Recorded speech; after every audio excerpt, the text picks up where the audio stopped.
Burger King is facing a whopper of a lawsuit with the fast food chain's critics claiming false advertising with some of its favorite lunch offerings. We'll get into the juicy details on this week's episode of Stuff You Should Know About IP.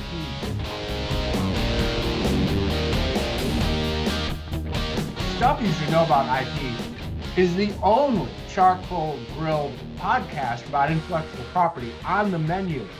So if you're having fun learning about IP today, please hit that like button wherever you're watching or listening. Leave a comment, subscribe, and don't forget to bring home an order of fries for your kids.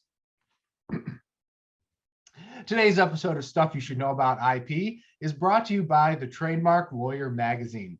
If you want to stay up to date with everything that's going on in the world of IP and trademarks, go to www.trademarklawyermagazine. Each issue is free to read for up to 8 weeks. That's trademarklawyermagazine.com for global news in the world of trademarks. All right. I think I got the secret sauce out of my beard. Ray, I'm impressed that you got through that whole intro with a whopper in your mouth. I really that did not go as smoothly as I planned. No, but it went well. It went well. Hard You got it out. I kept waiting for you to pause and take a drink or something. So this is it. This is probably the most unfavorable view. Where I took a bite, I mean, that looks a little bit more appealing, somewhat like the pictures, but still not anywhere close. Okay, so since you've done it, Ray, I'll pull out the Impossible Burger that I bought. Tomato out. Okay, so let's check out the Impossible Burger. I want to see the Impossible Burger. Right out of the wrapper. I'm gonna take another bite of this. Okay, right out of the wrapper is the Impossible Burger. Okay. Oh, that is impossibly unlike the advertisement. Yeah. Now, so I'm showing you every angle because I want them to get it in the light most favorable to Burger King. And by the way, as much as this looks nothing like the advertisement, let me just say it's still good.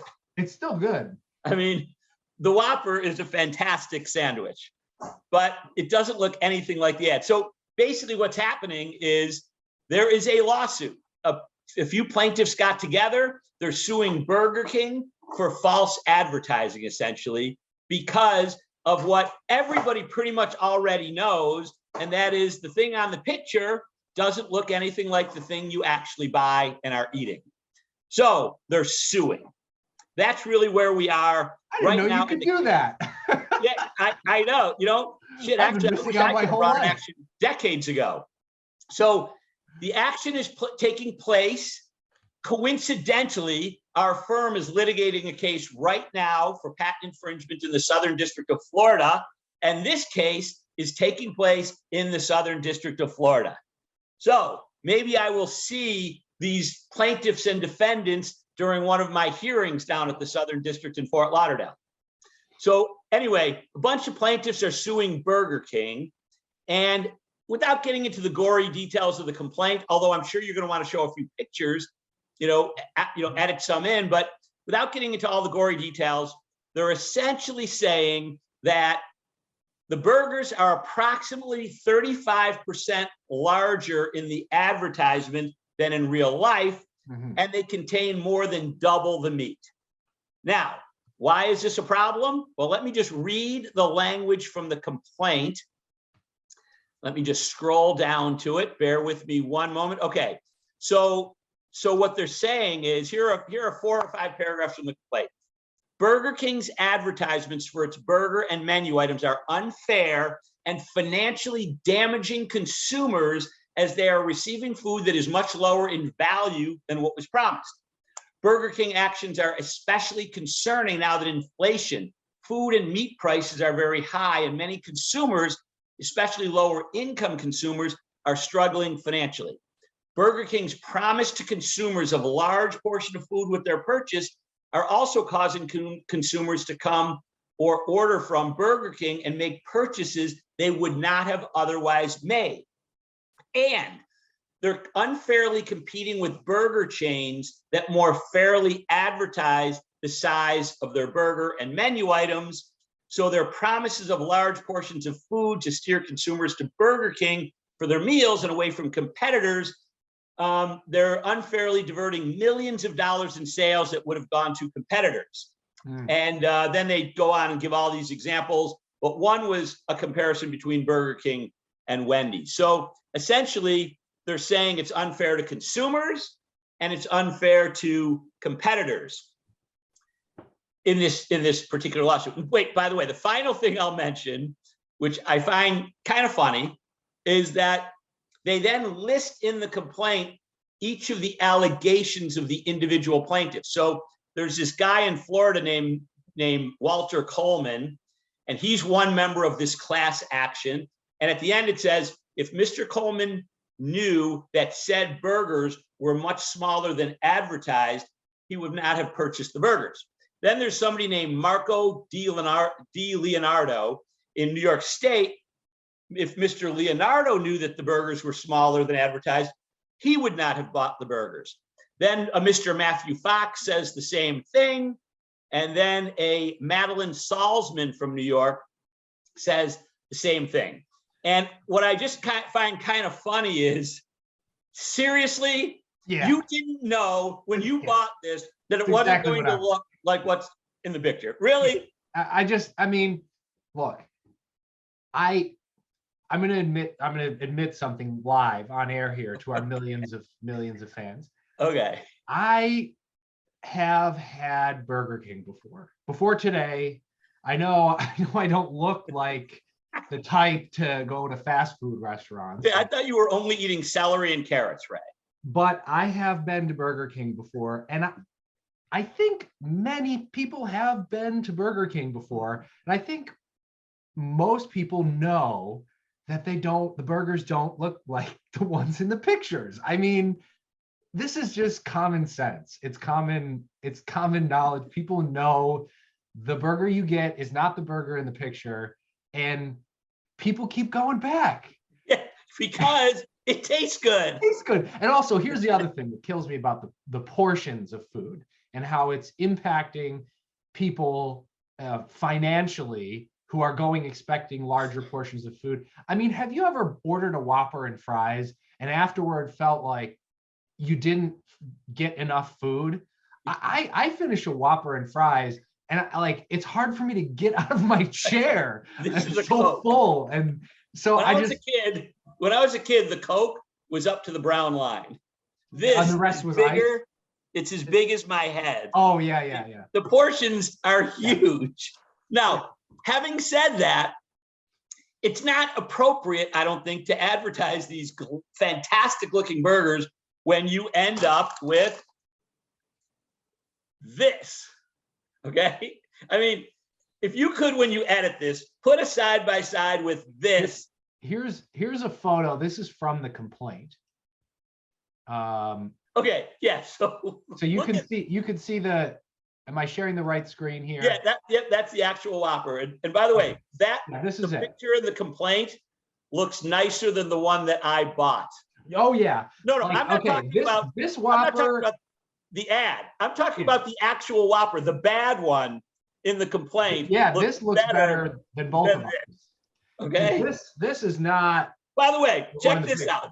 Check this out, okay? Go back to the complaint and look at the bad one, the one that's not the actual one. Okay, so there's Tom's again. This is what mine looks like.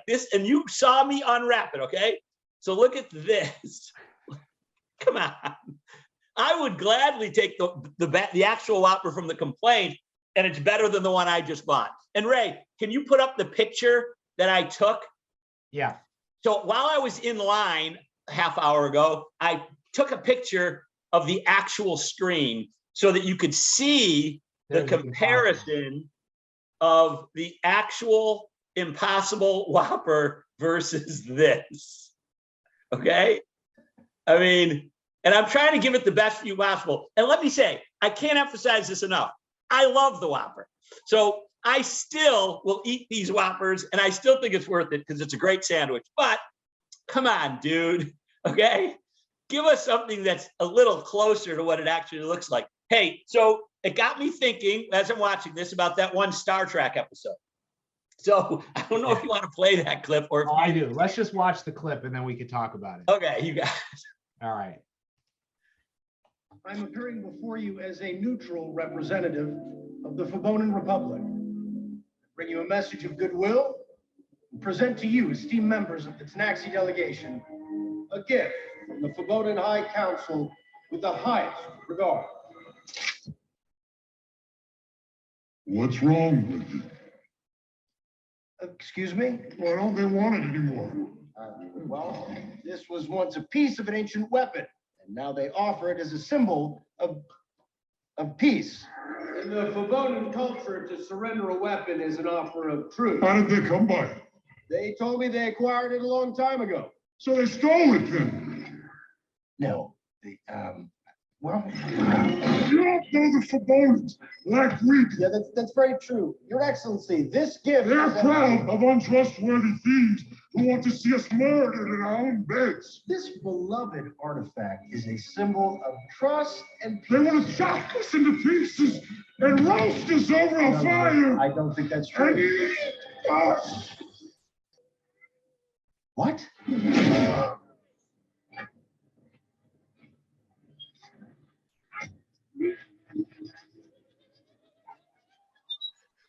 There it is. So when I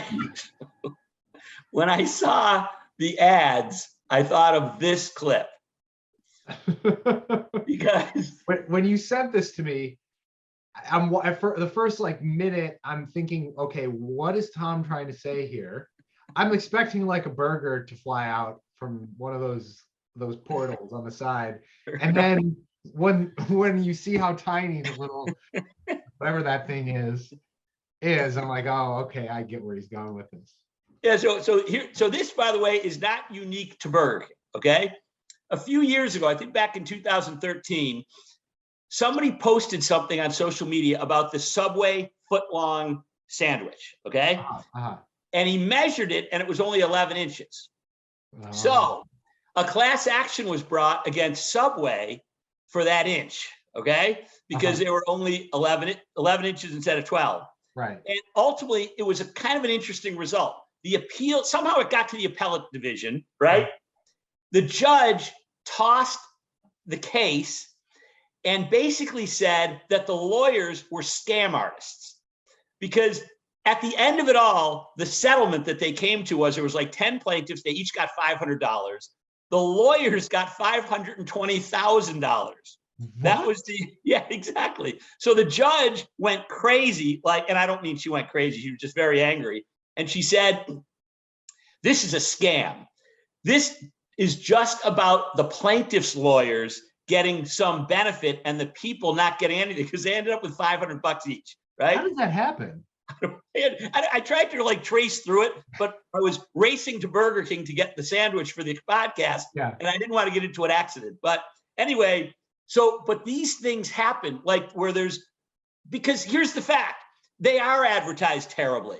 I mean, that Whopper looks nothing like the one that I just bought, right? And maybe the Subway sub is an inch shorter. But the fact is, the question is, did it trick anybody? You know, I mean, is anybody duped by this? And I don't know. That's a good question. And then, I was thinking, remember we did those videos on false advertising versus puffery? Yeah. It's clearly not puffery because we're actually showing a side-by-side comparison. So it's not like you're saying we have the world's greatest burgers. That would be puffery. Right. But if we say, here's what they look like and they don't, that is false. Right. And they probably do need to get slapped around a little bit. But the question is anybody really tricked by it? And that's why I thought those complaints, Mr. DeLeonardo and Mr. Fox, they're like, I wouldn't have bought it had I known that it was going to be, bam, this, and not the thing. I just don't buy it. I don't buy it. But I see your point. I think I just don't care. I don't care. If they want to make it look, to me, the beauty of that advertisement and the way that burger looks, that's how it tastes to me. So what I see is a representation of the taste, not of the actual burger itself. Interesting. I like I that, might Ray. be You could be the stretching it a defense little lawyer. bit. Yeah. Ray, you could be the defense lawyer. Hey, What you're saying, hey, this is how we make you feel. right. And oh, by the way, it does make me feel that way. Right. Until like 30 minutes after you eat it. Oh, yeah, then you feel like terrible. But when I went out to buy this for our podcast, I'm sure you know, I also bought one to eat on my way back. Right. Okay. And the way I felt, the way my brain chemistry was feeling is the way that picture looked. Uh-huh. And it felt like it was this big, robust burger with meat coming off the side and tomatoes stacked up and lettuce. Sort of like if you close your eyes as you take a bite. Yes. Then it looks like, but only if your eyes are closed. Yes. Hey, so there's another interesting thing from the complaint that's probably worth mentioning. And that is a few years ago, let me just see if I could find it here. The UK got ticked off about this. And they did something. Wait a second. See, it's almost there. Almost there. Let me see. Good thing you can highlight in Adobe. Oh, yeah. Approximately 12 years ago, Burger King was ordered to stop advertising overstated burgers by the Advertising Standards Authority, the United Kingdom's regulator of advertising. So this has been going on, of course, for some time. It's not a new thing here. And oh, by the way, if you want to hear how long these types of actions were going on, I found another one. Let me see. I found one from 1980. Let's see if I could get it here. 1980. Where they were sued. Oh, dang it. Of course, it's up on my highlight screen here someplace. Hold on. That's 2022. That's not it. Let me see. Okay, one more place here. Just bear with me. I'm almost there. Oh, there it is. I got it. Okay. So, 1982, there was an action. Wendy's sues Burger King over ad campaign, okay? And basically they said, we cannot allow the American consumer to be confused, confounded, and misled by Burger King's campaign. Our research completely contradicts everything they claim. And basically what they were saying is that Burger King, that the nation's largest, okay, they said that their ads say that consumers prefer its broiled burgers to the fried patties of its competitors. That was what they said in 1982, that they like broiled burgers more than their competitors, and their competitors, including Wendy's and McDonald's, were like, oh, we are not going to put up with this. We're going to stop this. And they said, oh, it's kind of cool because remember, this is 1982.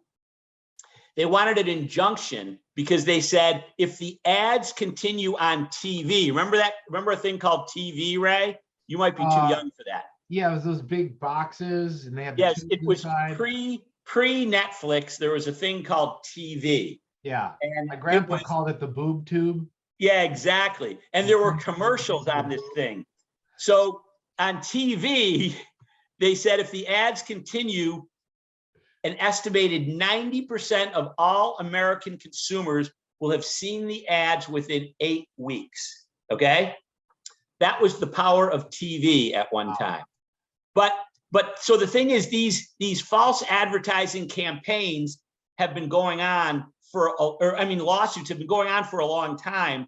And this one, though, I think will hit home the most with people because if you claim that people like fried or charred broiled more than fried, no one cares.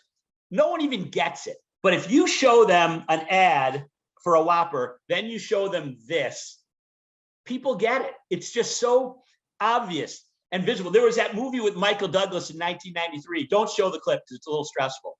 But where Michael Douglas, yeah, he's falling down. Where he finally, I've had enough. You know, I've been harassed now in my life, and I can't take it. He goes into a burger joint, and I think it's called the Whammy Burger or something. And he looks at it like we're doing now, and he goes, "Wait, this is nothing to do with what's on that screen." And then he pulls out a gun, and all hell breaks loose.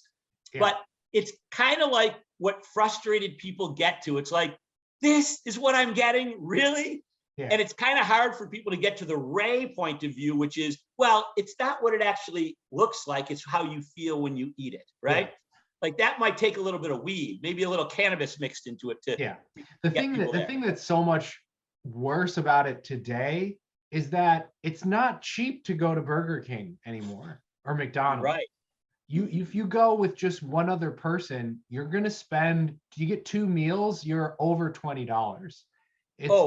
Absolutely. $25 even. I spent $17 to get a value meal, which was a Whopper, fries, Coke, large. Yeah. And the Impossible Burger just for this podcast. I spent $17.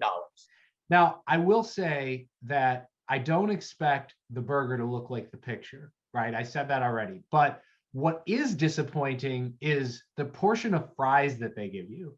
I remember you used to go, and if you ordered a large fries, it was like more fries than you could possibly eat. Right, yeah. And that has significantly shrunk over the years. No question. You know, and like they have good fries, so I'm always like, oh, last fry, you know, and you savor it. Now, this was the large size. Hungry at the end of it. This was the large size today. And when I got it, it wasn't even like, it wasn't like bursting from the top. Exactly. Fries overflowing. It's not like that. No. Now, you know who we could give a plug for that does well at that? Five Guys. Five Guys. You go in there and order fries, they fill the bag. They give you like the whole bag, and there's stuff pouring over. You can't eat all the fries that they give you. Yeah, and then another local chain is Ted's Hot Dogs. Oh, yeah. They do it pretty well. They really give you big portions. I got lettuce on me. Oh, yeah. Listen, if you're ever going to be in Buffalo, New York, you got to go to Ted's. It's one of our staples here. Oh, it's so good. Oh, yeah. Yeah. So, all right. Well, if you guys enjoyed listening to us talk about Burger King's false advertising, well, the claims against right. false advertising, or if you're just hungry, make sure to leave a comment in the comment box at the bottom of this podcast. If you're just hungry. We just say, I'm hungry now. That would be fun. And hit like, make sure you subscribe to us wherever you listen. And we'll see you next time on another episode of Stuff You Should Know About Intellectual Property.